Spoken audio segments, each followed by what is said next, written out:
And we're live. Super cool.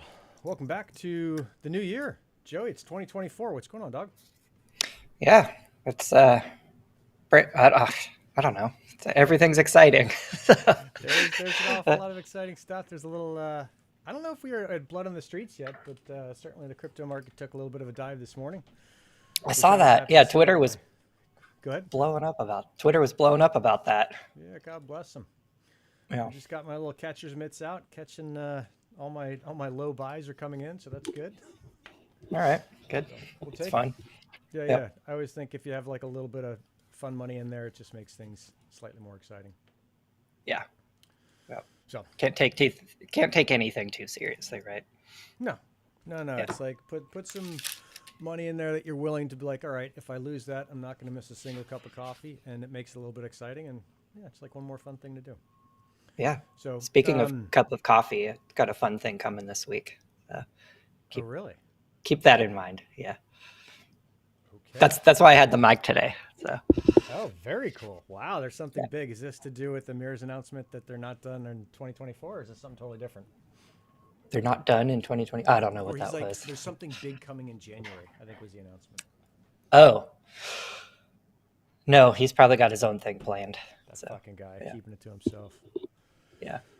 I mean, He's the best secret keeper in all of crypto. yeah, Not. yeah, Uh, not right. Yeah. cool. Let's see. So I had some Helium Mobile stuff. I paid 3 months of my mobile plan yesterday, like serendipitously before anything happened with the mobile token.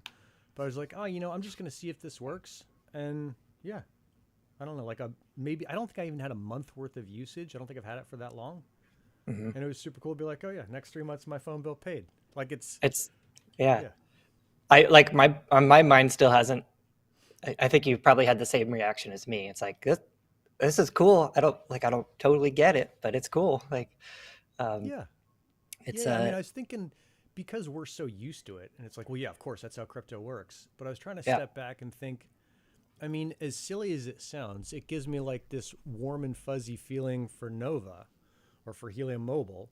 Like this is and this, I guess it does sound silly. This is the first time a phone company has done anything for me.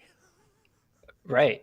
I so I'm on like my shared family plan thing, and I send a Venmo to my brother every month. And Yeah, the other day that request came through, I was like, this is bullshit. Like it felt like a deal. It was $60 a month, yeah, $55 a month, something like yeah, that.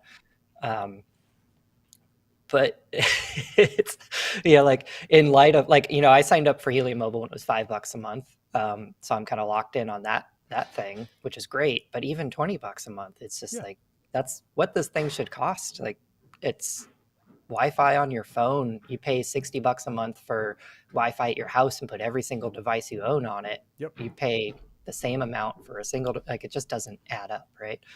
Um, yeah, so yeah, yeah, yeah. And I it's the got in on future. the. I mean, I signed up for the $5 deal when Max and I went out to Miami, and then I never did anything with it. I was just like, oh, like I'll get to it. Hmm. And then I made the switch, and now I'm at $20 a month. And I wrote them like, hey man, I was there at the beginning, can I get the fiver? And we'll see if they do it or not. But either way, it's like, I don't know, it's Yeah, more like a bragging rights thing than it is 15 sure. bucks a month. I probably spend that in croissants, and I certainly spend that in croissants. I think I did it on a quiche this morning. So Yeah, yeah, yeah. yeah, So it's like it's not that big of a deal. It's more like a bragging rights thing. But right. yeah, it's probably important to step back and just remember kind of where we are. And even though our perspective is like, oh yeah, this is kind of how crypto works, for a normal person, they're still wrapping their head around it. They're still like, there's something not right there. So Yeah, and I think that's that normal person part that I've actually been sort of noodling on a lot in the last 24 hours. yeah, It's like how do you grab somebody off the street? How do you sort of have that coffee chat with somebody and say like, what is this thing and why is this interesting to me? It's like, if somebody stopped me going down the street and they're like, hey, I got this new cell phone plan for you. You want to like, see what's going? And it's like, yeah, beat I'm it. It's just a like fucking I'm scam. Get good out of with here. I'm Call the good with cops. Yeah, $50 a month. Like, yeah, I don't want to talk to you. So, yeah, um, it's an uphill battle for sure, I think, yeah, and trying to get this across to folks. But I think once that snowball starts moving, it's gonna keep going. Yeah, yeah, it's fun Yeah. fun to be a part of it. I think um, someone had asked Max and I the other day. We were on a call, and they had said something like, "Why do you guys want to do this? Like, you're already in the crypto space. You guys already have enough tokens that when it goes up, you're going to be richer than God," which may or may not be true. I won't speak for Max. Like, if it goes up a ton, maybe I'll be okay. Mm. But Max's answer was really cool. He's like, I want to be in the books. I read about when I was growing up, the people who like kind of started Silicon Valley, and I read about those people in the books. Like, I want to be a part of something really big, and I want to be Yeah, in the mix. And it that's was just awesome. like, we're there. We're in the mix. It's, Yeah. as funny as it sounds, like this little YouTube show that gets whatever, a couple hundred views right now is like, all right, that's what the beginnings look like. You don't go in and, Yeah. have 7 Even if million it's a subscribers out the gate. Yeah. Yeah, even if it's a reference to a business article and whatever, like I think that's we're building something new. Yeah. We've turned this whole model on its head. Yep. It's a big experiment, and I think we got a ton of really smart folks pushing to make this thing successful. And Max is crushing it on the sort of finance and token infrastructure and all of that stuff. He caught some shade yesterday for chat GPTing his hips, and it's like if that's the thing you need to get it across the board, fine. But like I see where it comes from, because people are like they can tell. um, Yeah. but it's Yeah. like if you're getting the message across right, if you're putting the thought behind it, doesn't matter. So Yeah. yeah. Yeah. I mean, if the fundamental thing is there, like, who cares who writes it?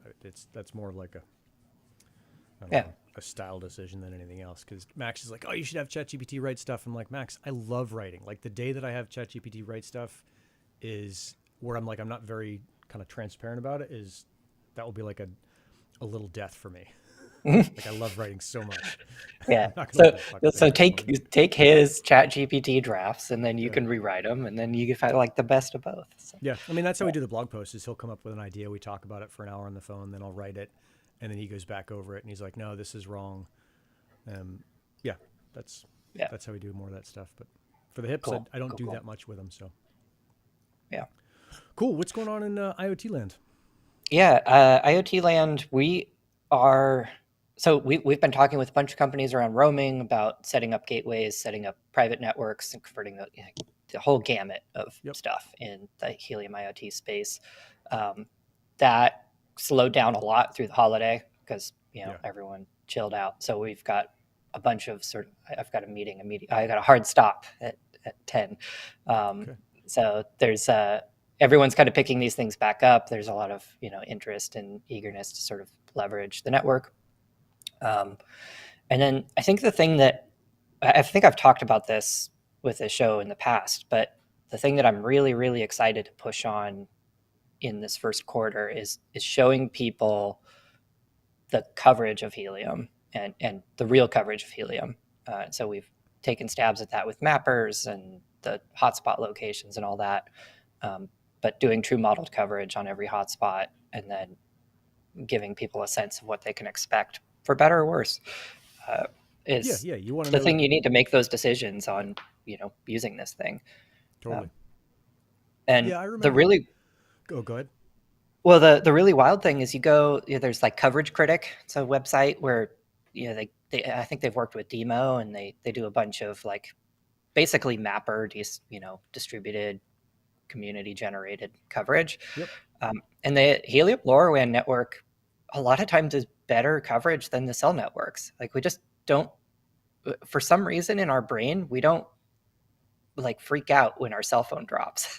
And it's this, I think it's good UI, just this expectation that you're gonna have dead zones or something. But Yeah. like, the Helium IoT network is there for a lot of that stuff. So if it's Yeah. it's not voice, it's not data like that, but it's a whole different thing. Yeah. Super cool. And I mean, I'm curious to see what happens, how helium may end up changing the kind of overall LoRaWAN discussion. I know when Max and I went to CES last year and we were walking around, people were like, "Oh, LoRaWAN's dead. NB-IoT is the next thing." And I think most of them hadn't heard of of helium's LoRaWAN. And it's like, I don't think it's dead. Like, it may not have worked the way that you wanted it to work initially, and it certainly, it worked fine for TTN for a lot of stuff. Yeah. But we may see this kind of, well, we may not, but we see this like kind of reevaluation of, oh shit, this thing, if it's deployed the way it's been deployed with helium, maybe it ends up working really well and much better. So, Yeah. yeah. Yeah, we've talked about convergence. Like, we need to see all these things sort of glued up together, Yeah. and stabilized to, Yep. to really tell that strong story. That's why people like NBITs. They don't have to go install a gateway. And the story before Helium was like, I have to go install a gateway. I have to manage that infrastructure. Like, it was such an uphill battle for folks. Yeah. And it's what we've going to be done for the next, year or two until we have some like crazy profitable use case on it, where some company comes in, they're like, hey, if I did this on Cell, it would cost me $10 a month. I'm doing it on Helium, it costs me 4 cents. Like, it'll be this really niche thing, and then all of a sudden it'll be like, oh, that's how to do it. Fire. Yeah. We got to get a case study with Demo, because I think they tell that exact story. They deployed with cellular SIMs in the AutoPies, Yep. and now they're doing Helium, and they're selling those macaroon things like crazy.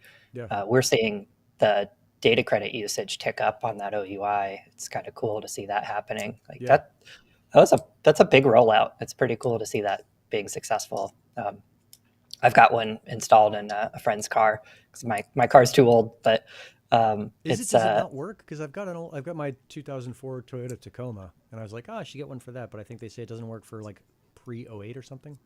I'm a 1988 Toyota, Hell yeah, so Joey. Keep that thing out of the recycle bin for sure. Yeah, the other day it didn't want to start up. Like, one of these days it's going to get converted to electric. But that's the badass Jeep that you dropped us off at the airport? No, that I gave to my mom. So I'm driving a Toyota truck now. Yeah. Oh, right on. Yeah. I'm still not getting max value on the mic volume. Let's see if I can crank this up. Are you hearing me okay? Yeah, I hear you good. It's good. I got a couple of people saying that they're not, so Ooh, I will. you're good and deep. Maybe I'm just really loud. No, I'll jack mine up. I was recording something the other day. We're going to be releasing these DePIN under 5 videos for DePIN State. And so I was playing around with Adobe Audition, and I think at the gain I'm at now is clipping. So yeah, it's like you got to figure out shit for each thing. Yeah, it's funny, Ed, this is not funnily enough, it's a new mic for you guys. I had a podcast way before I was in Helium. This is an RE20, and I've been running RE20s for, I don't know, like 10 or 15 years now. And then when the whole Helium thing came along, because they're so big and they're so in your face, I was like, fuck this. I'm just going to run an ATR 2100, which is way easier. It works good enough. Nobody really cares. And then as I got back into here, I was like, all right, maybe I'll go back to like my old sound stuff, because it is fun to do a good job. It sounds fantastic. I'm working off the little baby. Yeah. Baby mic. Yeah. I mean, and a lot of these mics, they're so sensitive to being close or far away. So the standard thing is like a fist length, versus being up on it or even way back. Right. Yeah, mics are fucking fun. It's like one more geeky thing that for most part doesn't matter. Yeah, we got to do a whole rabbit hole on gear one of these days. I know I've quizzed you on that, but I think everyone always has questions. Like, how do I make this better? Yeah. And I've got, maybe I'll start putting a link in there. I think I used to have it on all of mine. Like, here's the whole setup, because it's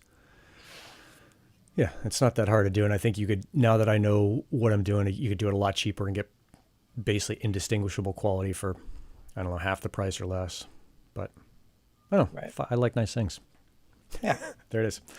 Let's see. Ed, Hyper, good to see you guys. Isaiah, Siegfried, Will. When Wi-Fi in Europe? I don't know. Joey, tell us when Wi-Fi in Europe's coming. You know what's going on. That's out of my control. Yeah. That's Nova Labs is got the grant to build the mobile network, and they are the carrier backing that. So I don't know any more than. Hey, I've got a question for you. I had and I haven't paid attention to this, and I should have, because I run one of these OUIs, I had a device, it's on my garage door. It's a door open close sensor. And I set it up so that when it is triggered, it goes through my home assistant, it hits a Wi-Fi plug and turns on a light, like a pretty basic thing. So you open the garage door, the light inside turns on, so when you walk in at night, it's not dark. Yeah. I never migrated that device off of Helium, whatever account I had, and I think it might have been on my original, not the VIP. The thing's still working. Okay. Like, is that ever going to shut down? That's a good question. No. Great. You really teed that one up for me, or yeah. No, so the original console is console.helium.com. Okay. A ton of people deploy devices there. It is this legacy software console. Like we're not going to continue maintaining console. We've put a ton of time into it, just fixing bugs and things like that post migration. Yep. And that was frankly probably too much, and we probably should have killed it and moved on to other things.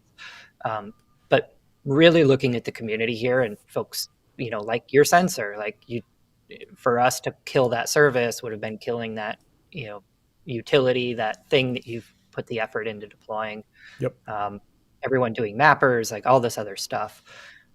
And so the state of that service today is that it is locked down for new user signups. Okay. And if you had an account, or if you still have an account, it's still there. Unless you were doing bad, nefarious things with credit cards, then we probably deleted your account. This is good.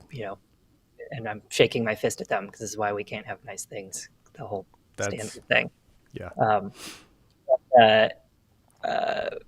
Yeah. If you can run up to 10 devices, that part is still in effect. We're going to keep the ability to fund data credits in there. We've got some coded staging that's going to bring back H&T burn for that. So there's a number of things that, are going to keep that service alive. So your devices will keep running until the batteries died or the heat death of the universe, whatever, That's a long guarantee right there. Yeah. Or someday we see the data transfer go to like, $1 a day or something like that. It's like, you know what, like we're paying, server fees to keep this thing running. Like we're going to have to make some hard calls here. But currently there's still a bunch of devices running. We want to keep those running. We want to keep the community building and, trying stuff out. So that's important for us. In light of that, there's this proposal that I've got up. It's HIP 102, and it is basically an idea to bring a educational LNS onto the network where people can onboard devices. They don't have to pay anything for that data transfer. And conversely, that data transfer is not rewarded to hotspots. So completely cuts out all of those gaming concerns of people, spending up 1,000 devices and trying to churn that through a gateway. God bless them. Yeah. Yeah. So, and then there's some controls in place, some monitoring that we're putting together that will make sure that folks aren't, just running all of their devices on this service. And if we start seeing problems with it, then we can go shut that down. The nice thing is like, we're going to design it in such a way that those devices are just going to self-nuke every day. So if we have to shut it down, it's not like we killed anyone's deployed devices. This is purely for going and trying things out. Cool. So super cool. So yeah, exciting stuff. So expect to see more on that in the coming month. I'll probably keep talking about it as things move along. Yeah. And that'd be fun. Maybe we do like a live onboard or something one time. Might be a cool thing to do. Yeah. Do a little demo. Are you paying attention to the 5G stuff? This HyperRAM hit this thing twice. I don't know if you meant to do that on purpose, but someone modifying the 5G minor antennas. I haven't seen that, but I haven't paid a ton of attention to that. Well, no, I haven't. I don't keep super close tabs on the 5G stuff. I'm really heavy IoT. Yeah. The first thing that pops to mind is there's the 538, like those big CPRS things. You can throw any antenna on there. So maybe that's what's going on. I don't know if they're talking about the Wi-Fi gateways. I don't know why you would want to. The antennas are pretty solid in those things. Yeah. I mean, maybe since the last time we talked, I think I had one up last time, but we now have 2 indoor Wi-Fi gateways up, both at the house and at Paleo Treats. Great. And we're running everything through that, and it's like they pretty much work. I think we've got a fairly nice Wi-Fi setup already. We already had a decent AP, so they kind of fight back and forth. And there's got to be a way to say like, hey, I would prefer to be on Helium Wi-Fi, even if it's slightly weaker. But I haven't figured it out yet. Yeah, the Wi-Fi handoff is just so smooth that I think it's going to be to me, it feels like the near term, it makes a lot of sense. Yeah.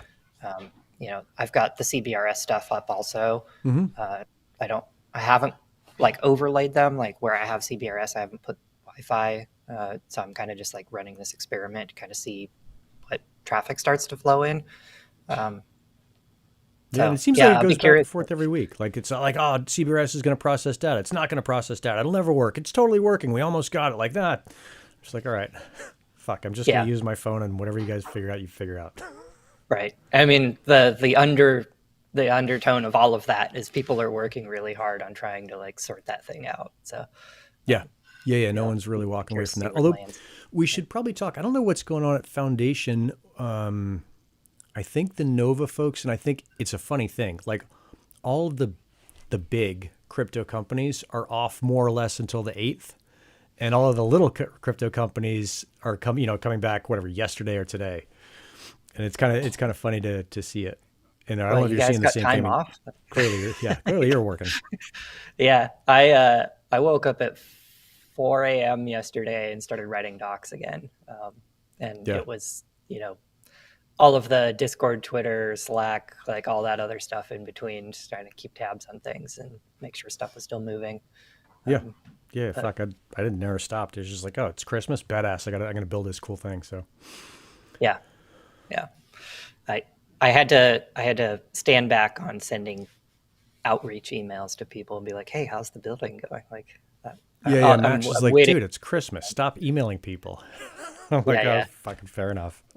yeah. So So cool. exciting. What else is going Yeah. on, dude? What else are you seeing in the world? There's a bunch of other projects I'm happy to talk about, but I want to make sure we hit all the stuff that's in Helium Land. Yeah.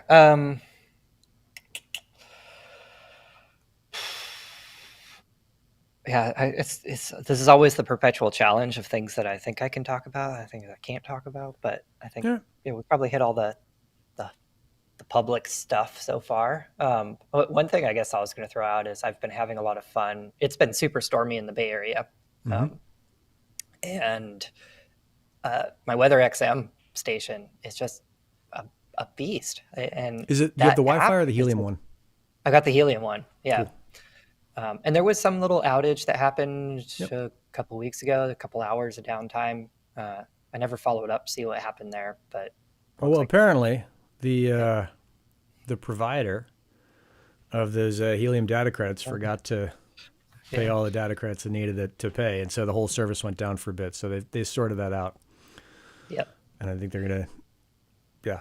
We'll see what they do. I'm trying to get them to come over to Medio Scientific. I think that's like There you go. a 0.5% chance, but I was like, hey, it's there if you guys want it. I would love to be the provider of choice for Weather XM. Yeah. We are building some tooling in the foundation to help people make sure that doesn't happen. Cool. Because, a lot of services, they would let you run up a bill and they send you an invoice at the end of the month. Decentralized networks, nobody's sending you an invoice. That data's going to stop once you hit zero, or Yeah. rather 35. $35 is the minimum until data transfer stops on an OUI. Yeah. And I forget. I So mean, Paul will email me and be like, hey, dude, you're getting low on data credits. I'm like, fuck, I forget where to look. So, yeah. yeah, you can do Dune dashboards now. Will let you do alerting. That could be a quick low hanging fruit for something like that. Yeah. But ultimately, one of the things we want to offer through the Helium Foundation, sort of part of the membership program and all that other stuff, is some tooling just to like send you an email. Yeah. If you pay us, we can cover the data credits. There's various things to Cool. sort of make that as a more streamlined service for folks. But Yeah. And I look at that like that goes under the kind of heading of like just making things better constantly in a fairly new service. yeah, So if yeah, people are it's like, oh, nothing things out, it's like, groundbreaking. yeah, it's to be expected. Yeah, yeah, it's just polish. Yeah. I don't know if you're following other projects super closely. I'm imagining you're not, but Wi-Fi DABA dropped their tokenomics, published their token. So Okay. that's pretty cool for folks who haven't seen that. I mean, full disclosure, they're a client of 𝐒𝐻𝐸𝐻, so of course I'm going to talk about them. But super cool project doing Wi-Fi in India. And you can basically, if you're not in India, you can just buy a hotspot. I think they're $250. and someone else deploys it. And here's the crazy thing. We might have talked about this last time, Joey, is that, in fact, I think we did because someone commented on it. Maybe it was their other video, but that in India, when you order internet service, it gets installed within a day and sometimes within a couple hours. Wow. Which is totally different than here. You know, I haven't ordered new service in a long time. We've been in this house for, I don't know, maybe 18 years. But when I have done, it's like, oh yeah, we'll be there next week. And it was pretty cool to see like, oh, in other countries, they just do it differently. It's a lot faster. So basically you can buy a hotspot. You're like, hey, yeah, deploy this here. You kind of pick your location depending on if you know what you're doing or not. You can just pick a random location, which is what I did. And then it gets deployed, you know, within a day or so. And it's up and running and earning tokens. Pretty cool. And then the token, is there sort of a burn thing going on with data credits for that? Similar, or how's that? Yeah, I should probably have Max talk about it. But I think that the cool parts that, you know, from my perspective is like not really the incentives guy, is they've split out the incentives along the whole signal chain. So there's a bucket for people who deploy the hotspots. There's a bucket for the folks who are providing the backhaul. There's a bucket for the person who does the location, because these can all be different things. And maybe it's pretty different here in the US. It ends up being kind of one person that does all of that, at least for Helium. Like you buy the hotspot, you deploy it, you provide your own backhaul, you provide your own location. But with Dabo, one of the cool things they've done is say like, nope, that can be a bunch of different people. They've got these low cost wireless operators there who can, you know, they'll install it and they'll provide the backhaul, but they don't have the location. They don't have the location. They don't have something else. So it's kind of cool to see how they're using tokenomics to incentivize people up and down the chain to make sure the thing stays online. So, wow. Oh yeah, Siegfried, that was you. That's right. Yeah. Oh, okay. Yeah, I wish I could do that with just any gateway here in the States. I'd love to just like be able to, like, I want one there, and it just gets installed. And like, yeah, they've got like a list of locations. So I guess if you're familiar with India, you're like, yeah, that place is going to be banging. I'm not. So I just looked at it and I was like, ah, cool. I'll just pick one at random. And then they do this cool thing where one of their guys, Dawn, goes in and he's like, yeah, I just deployed this gateway today. And he takes you on a little video tour and you're up on the rooftops. He's like, this is where I, put this thing. Here's what's around us as far as cell towers. Here's where the backhaul is coming from. It's pretty cool stuff. Huh. Wonder if I could get them to set up some Helium hotspots alongside the thing.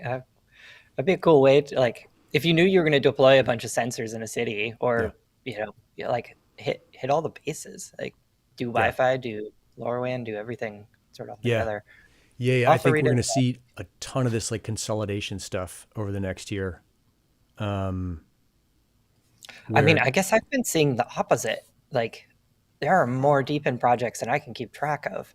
Like, it just, that web keeps getting wider and wider and wider. Yeah.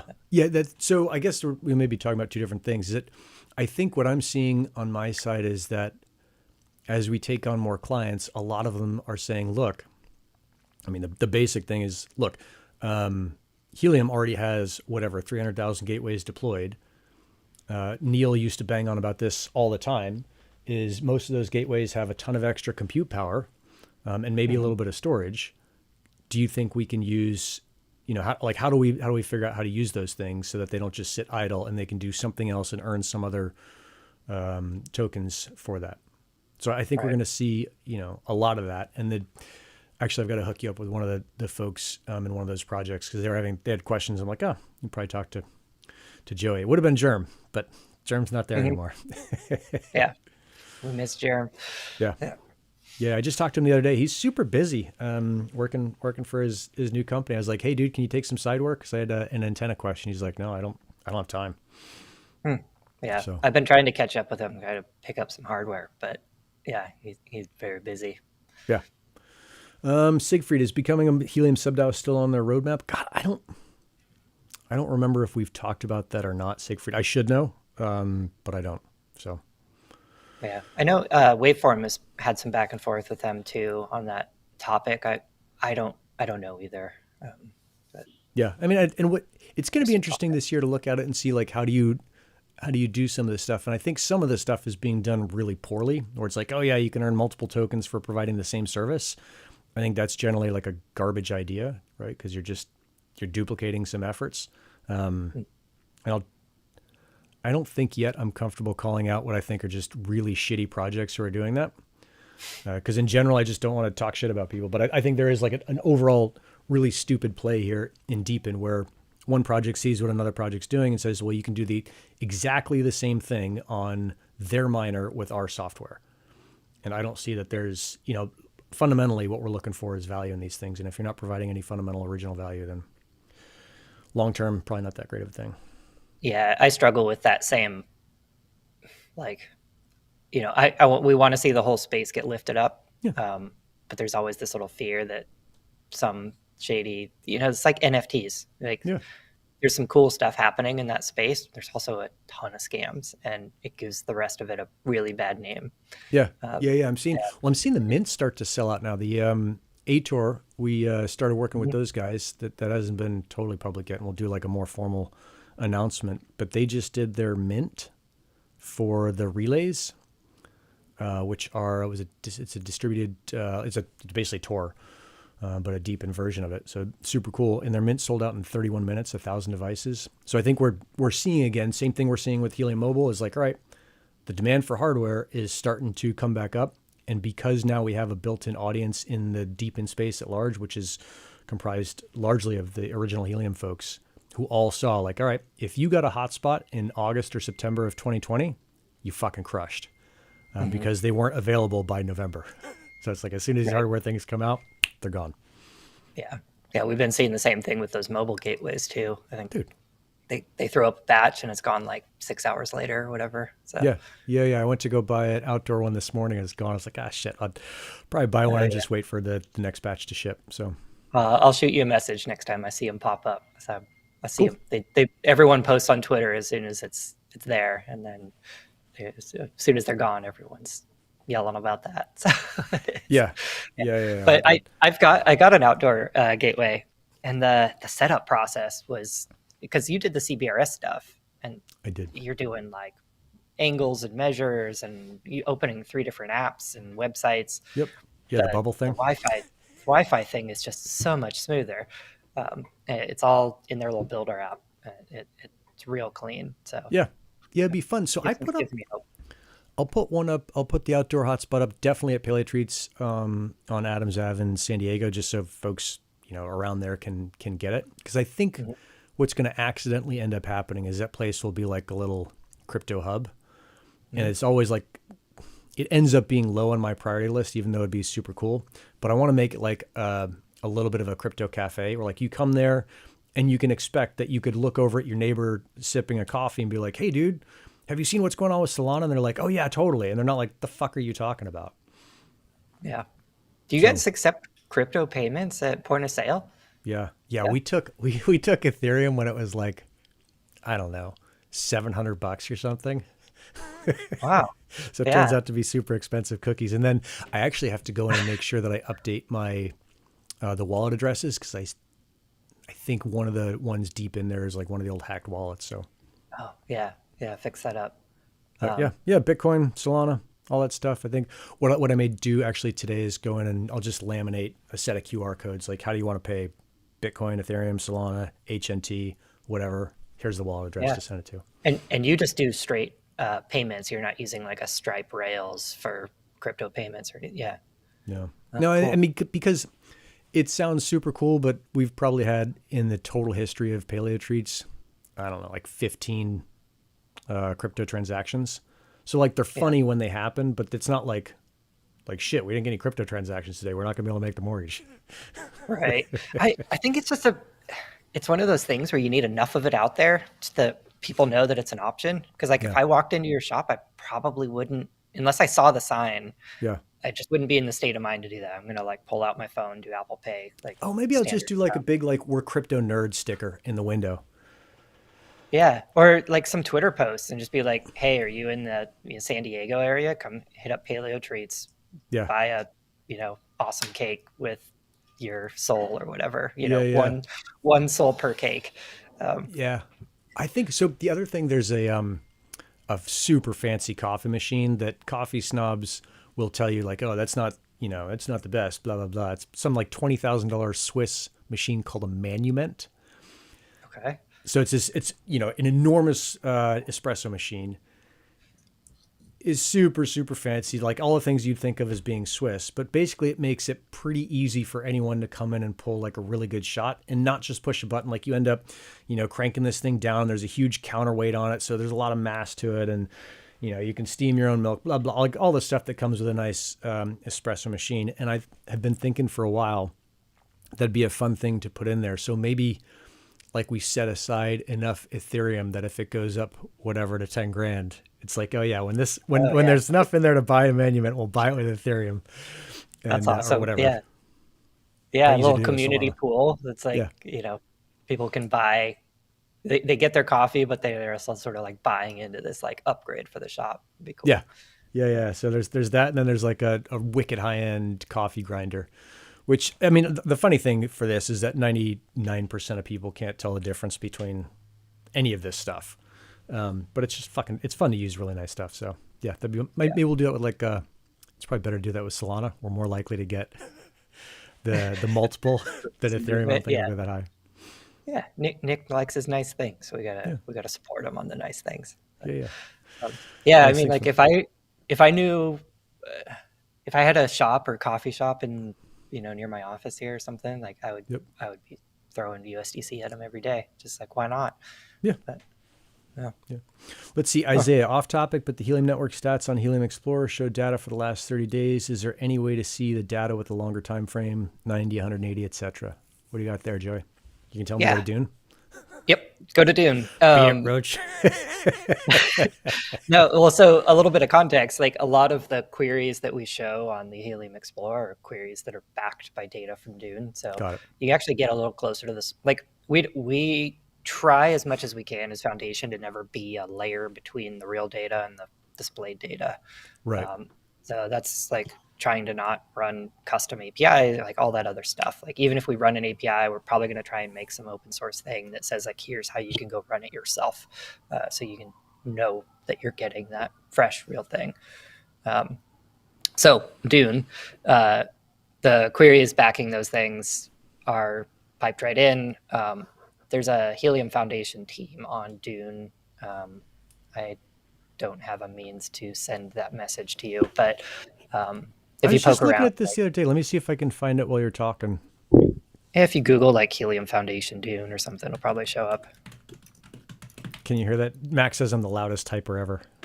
That's a beast of a keyboard. Yeah. It's just a regular Apple keyboard, but I fucking hammer the keys. Seriously? Wow. It's just like the jankiest cover too. It's all dirty from fucking forever. Yeah. I probably have to upgrade it. But yeah, it works. But yeah, you'll find there's a bunch of dashboards, a bunch of queries. I'm looking on here. There's the sub-DAO treasuries. It's probably going to be reflective of a lot of the stuff that's going on in the Helium Explorer. I just added a thing to the Helium Makers dashboard yesterday that shows. I don't think I can share my screen. How did we do this? Fuck, we did this last time, and I like shared. Let me take all this stuff that's personal off my goddamn desktop because I actually fucking shared something the other day, and I was like, God damn it, I didn't mean to do that. Yeah, I'm afraid of doing the same thing. I think I'm safe. Yeah, it's like how safe can we get? Yeah. Let me see if I can bring that in. How does that work? I think it's a screen share. Yeah, I did it. Thank God. Oh, there's your desktop. I pulled everything off of it. God damn it. I wonder if it comes in as like a camera then. Or a video feed. Nope.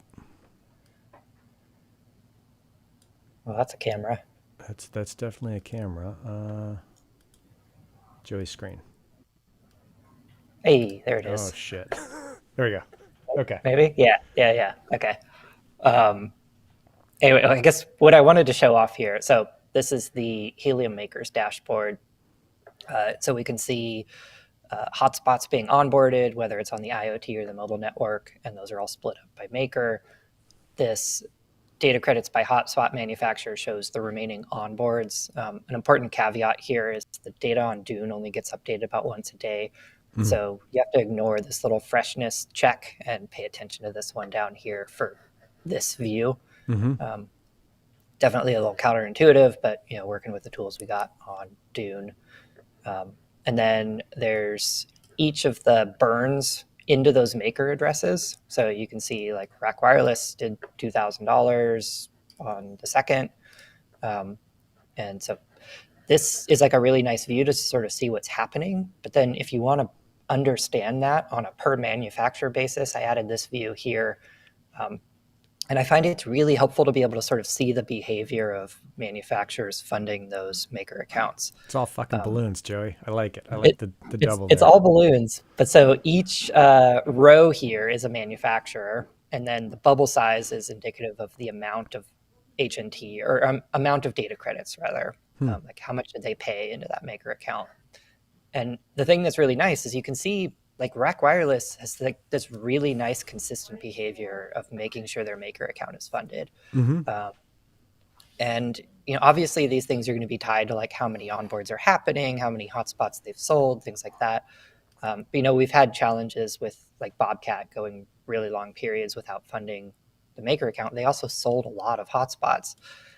So you have sort of some of these like gaps, and then like really big burns. They did like $45,000 a couple weeks back, and that's already actually depleted. I think we're going to get another big burn from them, so we'll see another big bubble. But I thought this was a nice way to sort of visualize some of that behavior from manufacturers. And you can narrow things down and all that too. But super cool. I see Freedom Fi's in there doing some good work. All right, I'm gonna shut this. I think I'll turn the thing off. There we go. Cool. Yeah. Oh yeah, they just threw a bunch in there. So yeah. Neat. So yeah, dig around all these queries. Like you can run your own queries. Like it's really powerful software. If you've never run a query before, I think they actually even have like some ChatGPT stuff integrated there, so you can see like based on this data, like how do I ask this question, or just go into ChatGPT and kind of like poke your way around and I don't know, treat it as like a way to learn.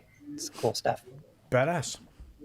Yeah, knowledge is power, right? So data's there. Yeah. I think the ChatGPT thing is like that's the secret sauce for almost everything. I just did an automation the other day with Keyboard Maestro, which is a Mac thing. Actually, Keyboard Maestro might work with everything, but it does like if you typically do 9 different things every day to get one thing done. So it's like, Control S, and then you do this, and then you do this next thing. You can automate all that with Keyboard Maestro. And I set what I wanted to do was when the camera turns on, and this is a Fuji XS10, so it's not really designed to run for an hour. So I've got a fan on it, but I always had to turn the fan on. And so I set up an automation that whenever the camera is on, within a minute, the fan will click on. Like there's a little script that runs every minute. And I had ChatGPT walk me through it. I'm like, hey, this is what I want to do. Like I can describe it in English. How do I do it? And they're like, oh yeah, well you write a little Python script and then you insert it here, and here's how you test it and do that and that. And we, 20 minutes later, I had this thing and now it works for the rest of the life of all these different components. And you can control a fan. Like, are you turning on and off the USB port, or it's like a USB controlled fan? Like, how's that work? This fan is, so I've got it on a Wi-Fi plug. Oh, got it. Okay. Yeah. So, and I think this fan, it's funny. It's like built for pot houses. It's one of the like circulating fans. So I think it already has some Wi-Fi stuff enabled. It was certainly easily able to be found by like Bluetooth or something. So there might be an easier way to do it, but I was like, fuck it. The plugs I'm using are working. Yeah. No, I was using a Blackmagic Pocket Cinema camera for a while as a webcam, and that thing got toasty. Yeah. It also had no contrast control, so I was always completely flat. Yeah. It wasn't the best, but it was sharp. Yeah, it's super sharp. I always want a smaller f-stop, so it's like more blurry in the background and more like just this little piece right here. Yeah. But there's got to be a limit. There's certainly a limit to the budget side on this for me, where it's like, all right, you could spend $300,000 to get something that the only person that's going to notice is you and like some guy in Hollywood, and that's it. You're doing an f like 0.7 or something like that. Yeah. See your eyes focus. Yeah. No, one of my buddies is a Hollywood writer, and he works with the director all the time. And he sent me some pictures. The director had had these custom lenses made that are like 0.6 something f-stop, Hmm. and he Hmm. rehoused them in some brass thing and had his name written on them, and he names the lenses like this one's Killer and this one's Slayer, whatever the fuck the names were. I was like, all right, I'm not there yet. Oh yeah, you can get into some really fun stuff with like old spy plane cameras and X-ray lenses and all that stuff, and you can get into f-stops that are just minuscule. Yeah, And we're pretty talking rad. like a lens that's like 8 inches in diameter. Your depth of field is like a centimeter. Yeah, yeah, yeah. Like you Everything got else the outside eyes, of not the it's nose, gone. not the ears. Yeah, Yeah, yeah. or So, the front of the eyeball. um, but yeah, they make some. What I have had a lot of fun with those. You know, the camera obscura where you like poke a Hmm. hole in a wall and see the whole thing. You can do that with a lens. You get just like this much brighter image because you're letting Huh. so much more light in, Oh, maybe I'll. and it's kind of a fun thing to do with a room.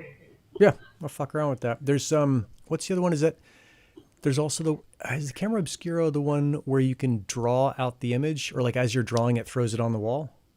Uh, There might be something else. Yeah, the camera obscura is throwing it on the wall. You're talking about the is it the camera lucida? Yeah, like camera nerd talk. I gotta make sure we don't go too deep into it. Now Yeah, you're all it's like fired the up. camera lucida. Lucida, that's it. That Yeah. was yeah, basically how we all look at like old Renaissance painters and we're like, God, these paintings were like, how did they make this? It looks so real. They were tracing. Is Yeah. basically what was going on. They were looking through one thing that was showing them both the thing they were drawing as Yep. well as their paper. So they were literally just like tracing what they would see, and that's how you got all that stuff. That's how you do it. Yeah, So yeah. yeah. There's a great book that walks you through that called "Drawing on the Left Side of the Brain," something like that. Hmm. Art teacher's actually out of San Diego, but you can buy the book for $20 on Amazon. It'll just walk you through how to draw. And I thought for a long time I didn't know how to draw, and then I read that book and I was like, okay, if I just practice it, I'll get better. And I got good enough where I was like, all right, this is okay Yeah, it's the as far as I need big to go. secret Yeah, of art, which is it, it you have to fake it till you make it, basically. Like yeah, nobody is just naturally good at drawing. We all had that like one kid, whatever, when you're in third grade and they're drawing horses that look like, yeah, crazy or whatever. yeah, Um, but for the most part, most people cannot draw like that, and you have to use the tools. Like, and this is whether it's ChatGPT or like whatever else. Like those things are tools. Use them. Like make it your own. Yeah, yeah, yeah. it's cool Crush stuff. it. Hey, dude, did you see the Hive Mapper news this week? We forgot to do our PSA at the top of the show about being careful. Oh yeah, I saw You that come through. I even clicked on the link, and then I even clicked the claim button just to be like, "What is this thing?" Because I wasn't about to Joey. actually do it, but that transaction popped up, and it's just like red flag, red flag, red flag. So Phantom does some nice stuff, but Phantom also trains you to click those like approve buttons really quickly.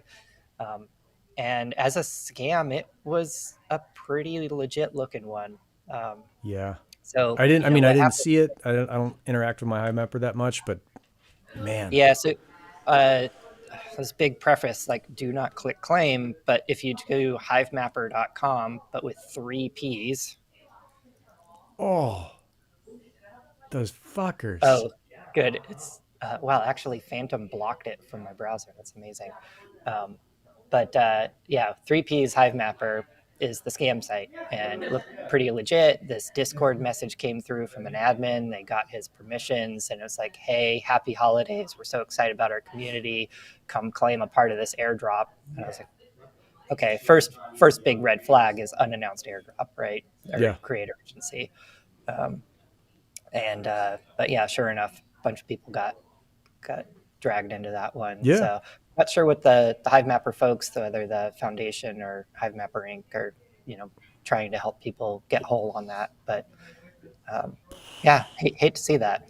Yeah. Yeah. Yeah. That was a total bummer to see that happen because I've been there, and there's like, as much as we'd like to think there's something you can do, there's probably nothing you can do. And if you can do it, then it means it's way more centralized than you want it to be.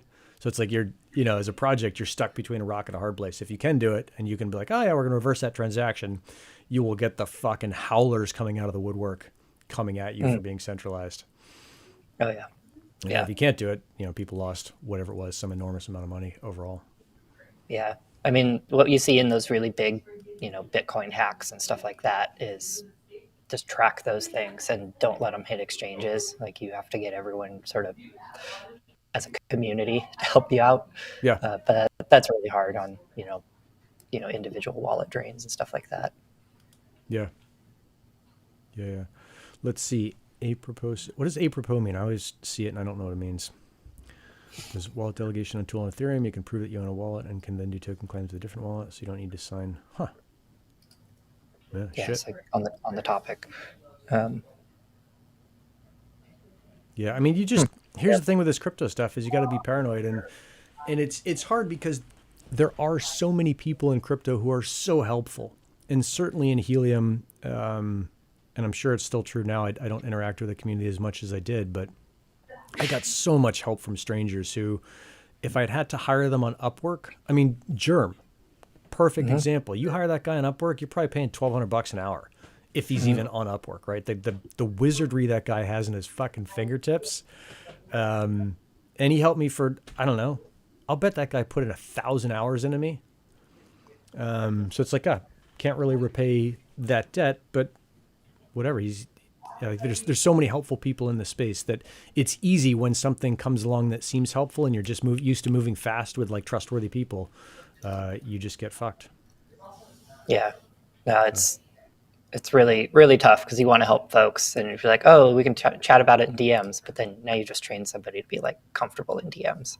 Yeah. Let's see what Siegfried's saying. So you don't need to sign with your cold storage wallet. It would be great to have VEH&T delegation rewards claiming. Maybe this is what he wanted me to read out. So it's like the original piece. I don't think I can put two of these dang things on here. Yeah. But yeah, I mean, I think overall, one of the things we're going to see that's going to be like boring and generally unnoticed is an improvement in security across the board this year, because we're going to have a couple more hacks. People lose a couple $1 million, and then it's like, all right, it's going to get fucking serious. I mean, even now, I just joined a Discord the other day, and I actually didn't join it because they wanted me to do something with Collabland and click like connect my wallet, and I was like, I get it because it's Web3 stuff. But fuck, I'm just going to have like a total burner wallet. Let me go get another burner wallet and put it in here. Because it's dangerous. Yep. So you got a boogie pretty soon, right? I think you get that hard stop at 10. Yeah, and I'll save myself 5 minutes to prep a little bit for this one. But cool. Yeah, I think we can wrap this, man. Thanks for coming on. Good to see you. And yep. Happy New Year. We'll see you next week. Happy New Year. All right, guys. All right. Peace.